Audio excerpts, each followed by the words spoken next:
महाराष्ट्र विधानसभा चुनाव 2024 के तहत बीड़ जिले के परली निर्वाचन क्षेत्र में वोटों की गिनती की तैयारियां पूरी हो चुकी हैं। गिनती कल सुबह 8 बजे से शुरू होगी, जिसमें 14 टेबलों पर 26 राउंड होंगे।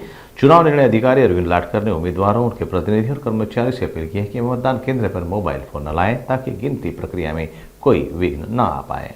233 परळी विधानसभा मतदारसंघामध्ये एकूण 3,37,976 मतदारांपैकी 2,54,383 मतदार यांनी मतदानाचा हक्क बजावलेला आहे। जवळजवळ 75.27% मतदानाची टक्केवारी आहे। मतमोजणीसाठी आपण या ठिकाणी 14 टेबल द्वारे ईव्हीएम मोजण्याचं, त्यानंतर 6 टेबल पोस्टल बॅलेट आणि 4 टेबलला ईटीपी बेस असे 24 टेबल या ठिकाणी नियोजित केलेले आहेत। प्रत्येक उमेदवाराला 24 प्रतिनिधी नेमण्याबाबत सुद्धा कळवण्यात आलेलं आहे।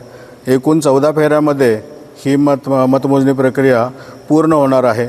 यामध्ये मोबाईल कुणालाही अलाउड केला जाणार नाही, त्यामुळे उमेदवार, प्रतिनिधी आणि त्यांचे जे काही मतमोजणी प्रतिनिधी आहेत त्यांनी कृपया मोबाईल घेऊन येऊ नका, एवढंच या ठिकाणी आपल्याला सांगायचं आहे।